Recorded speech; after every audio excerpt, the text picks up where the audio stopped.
Proseso natin. So, ito, 1 1/2 cup of gawgaw. Gawgaw, 2 okay. tablespoon of kasaba. Kasaba flour. Para medyo malagkit siya. Okay, yun ang magpapalagkit. And then, 3 cups of kakanggata. Yung second extract siya. Okay, second extract. And Then, then, 2 cups of first extract na gata. oh, yan, masarap yan. Pag may kakanggata, 1 masarap. cup of Evaporated milk. Ihalo nyo lang lahat. Then, 1 Halo-halo lang to. cup, 1 white sugar. White sugar. Then, haluin nyo lang. Tutunawin po itong Tutunawin lahat. lang siya. Okay, o sige. Tapos ang So, ito, 1 teaspoon of color, coloring, yung color yellow. Kaya Then, nagdidilaw. Then, 2 tablespoon of mais. Ayan. At pagkatapos, So, pag nahalo na hahaluin po lang ito, siya. pag nahalo na po yan, ano po yung susunod Then, natin ilalagay step? natin dito para maluto siya. Dyan po ilalagay lahat.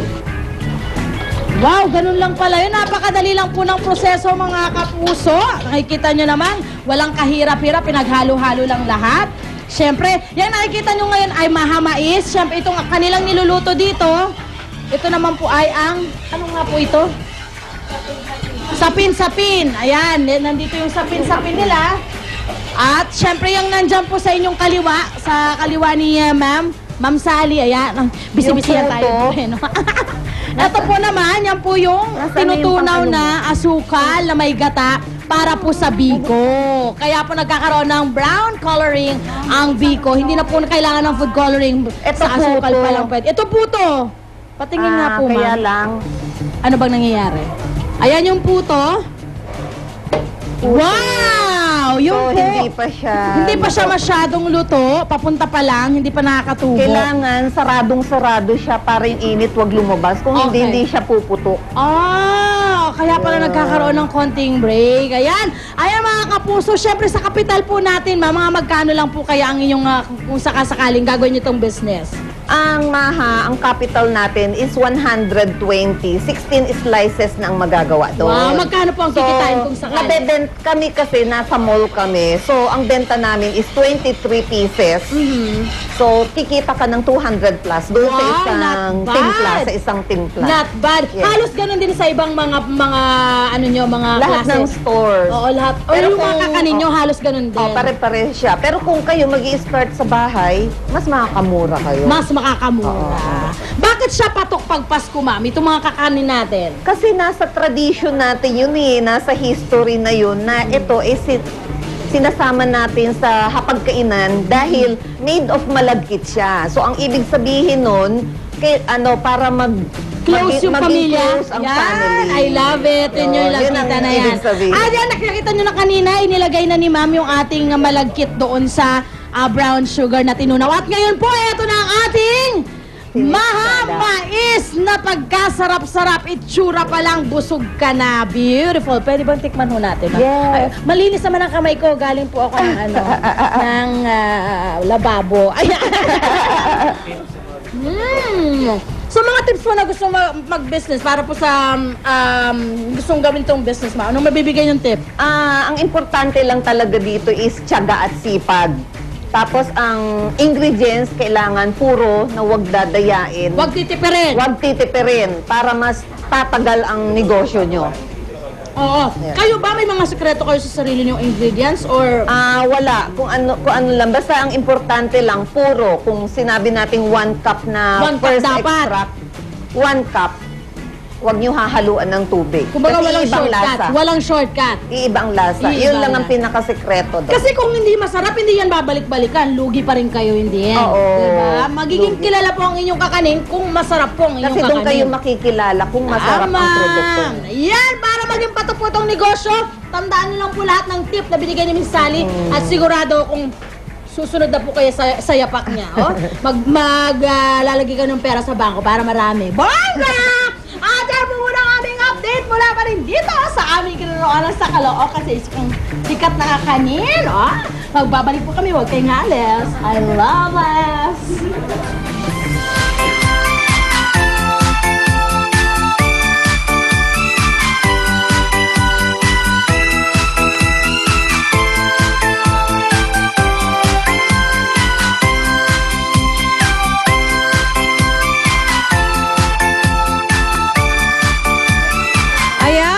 mga kapuso, yung mga hindi pa makapag-decide ngayon kung anong klase ng mga Christmas tree ang ilalagay sa inyong mga bahay dahil malapit na nga ang Pasko. Nako, ito ho, may mga usong-usong Christmas tree ngayon na dapat ninyong malaman para ngayon makakapag-decide na kayo kung ano ang ilalagay niyo sa inyong mga tahanan. Makakasama natin si Ginoong Johnson Tan, ang presidente po ng Natural Art. Good morning po, Mr. Tan! Good morning, Merry Christmas. Merry Christmas! Nako, tayo isa-sanay na makakita ng iba-ibang klase ng Christmas tree. Pero may mga usong Christmas tree ngayon na parang depende sa kung ano yung paglalagyan, ano? Ano ba yung mga nauusong Christmas tree ngayon, Mr. Tan? Ito po, Yan. Ano po ang tawag dyan? ang tawag nito, ito po yung merong sa dulo Aha. at sa loob niya meron siyang isang lente na umiikot. Okay. Paglabas nito, Yung mga makikita dulo niyo lang, po yung mga dulo umiilaw. So, hindi na kailangan lagyan ng Christmas light. Hindi na po. At Okay. saka ito, nakakatakbo to ng 24 hours. Pwede yung 24 hours na 7 open. days a week. Okay. Kasi maliit lang po ang ilaw niya at binamagnify po doon sa dulo. Okay, ito, ano tawag? Ito ba mga Yan parang ang fiber tawag niyan, fiber optic. fiber optic Christmas tree. Yeah, So, ito Christmas tree lang na hindi nyo nalalagyan ng Christmas light dahil umiilaw na nga siya. And then, ito naman po, ito, Mr. Tan, anong tawag dito? Ito po yung icicle drop light. Icicle na- drop light. Oo. Ano to mga LED? Oo. LED light po yan. Yeah. So, ito po yung modern ngayon. Ito po yung okay. mga nakikita nyo, minsan nilalagay sa malalaking puno. Pinupuno nila yung malalaking puno, minsan natural tree lang. Okay. Ito yung nilalagay nila. yung mga giant Christmas Yes. tree. Oo. Ganun po. Ito po, ano naman itong umiikot-ikot na to. At ang kulay niya, brown. Kung meron kayong green, white, ito brown.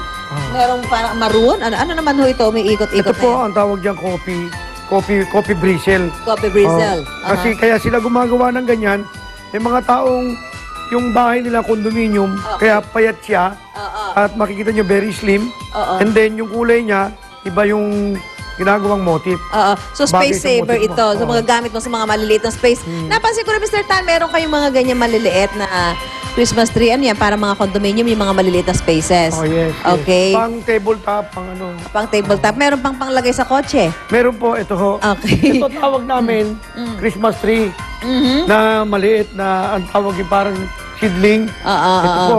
Ito, usually nilalagay ito sa ibabaw ng mga van. Tapos nilalagay nila scent. I-spray nila kung anong gusto Okay. nilang kulay. Ito mga pinakita ninyo, Sir Mr. Tan, ito may mga ganda. Hindi ho ba naman ito delikado? Kung sasabihin nyo, parang 24 hours, 7 days a week na open. Oo. Hindi ba naman delikado yan? Factory tested po yan. Kaya, tinesting na rin namin. Then, may certify po yan ng ICC. Kaya, wala pong delikado.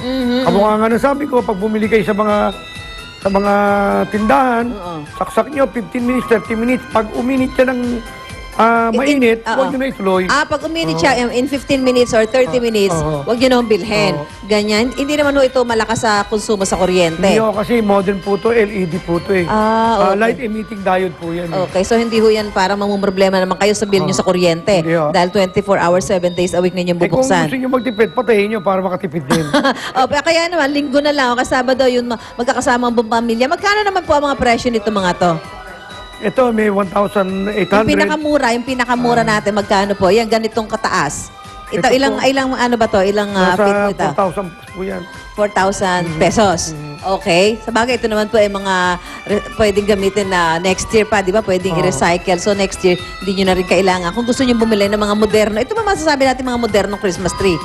Oo. Ah, Mga moderno po yan. mga bagong labas na ngayon sa market. Okay, maraming salamat po muli, Mr. Johnson Tan, ng Presidente ng Natural Art ngayon. Ayan, may mga ideya na ho kayo, ha? Kung medyo nasawa na kayo sa mga sinaunang style ng Christmas tree, gusto niyo naman medyo maiba-iba this coming Christmas, eto na po ang inyong maaari mga mapagpilian. Ligtas na at makakatipid pa po kayo. Samantala, tingnan muna natin ang ating kumaring si Lynn, kung ano ang maaari bahagi niya sa atin ngayon. Lynn? Hindi. Ito, design. Salamat, Maring Sue. Mamaya po malalaman natin ano nga ba mga natural na paraan to get rid of pimples para lalong gumanda ang inyong umaga. Tingnan nyo naman yan. Lahat to mahahanap nyo sa inyong mga tahanan kaya hindi nyo na kailangan gumastos ng mahal-mahal. Yan po at marami pang iba sa pagbabalik ng unang hirit.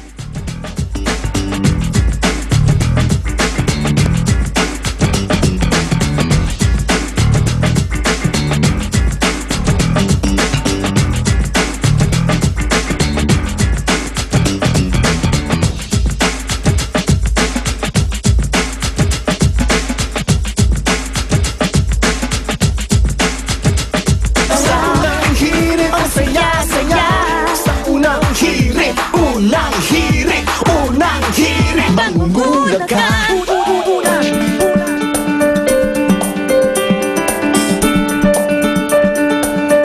Ayan na, nakahain na, pagkain tama na abot kaya na kung saan nangunguna ang sarap at sustansya.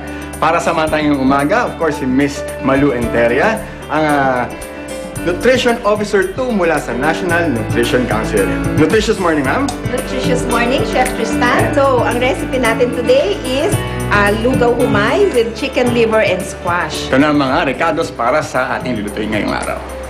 Basically, yung parang nagsasangin lang ng Lugaw, oo. Well, kung mapapansin nila, napakaraming tubig sa amount ng bigas natin. So yan, ma'am. Okay na po. Pwede na idagdag yung squash at saka ang chicken liver. Alam mo ba, ang squash ay mayaman sa vitamin A. Sa data ng FNRI, mahigit 50% ng mga baby sa buong Pilipinas ay anemic. Tapos, 15% naman sa kanila ay may vitamin A deficiency. Pag binibigyan natin si baby ng mga ganitong klaseng pagkain, syempre na-ensure natin ang kanilang nutritional status. Pag lumambot na yung kalabasa at yung chicken liver, i-mash na lang. Yan. Yan, pwedeng-pwede na to. Yan, ma'am. Miss Malu, ang ating pagkain para kay baby. Ito na. Lugaw humay with chicken liver and squash. Ayan, masisigurado kayo na tamang kinakain ni baby. Bigyan si baby ng pagkain rich in vitamin A at iron. Mga mommies, ipagpatuloy pa rin ang pagbe-breastfeed dahil mahalaga ang sustansya ng binibigay ng breast milk. Tandaan, wastong nutrisyon, alamin, gawin at palaganapin. Ang bahaging ito ay inihatid sa inyo ng National Nutrition Council. Select Soy Sauce, ang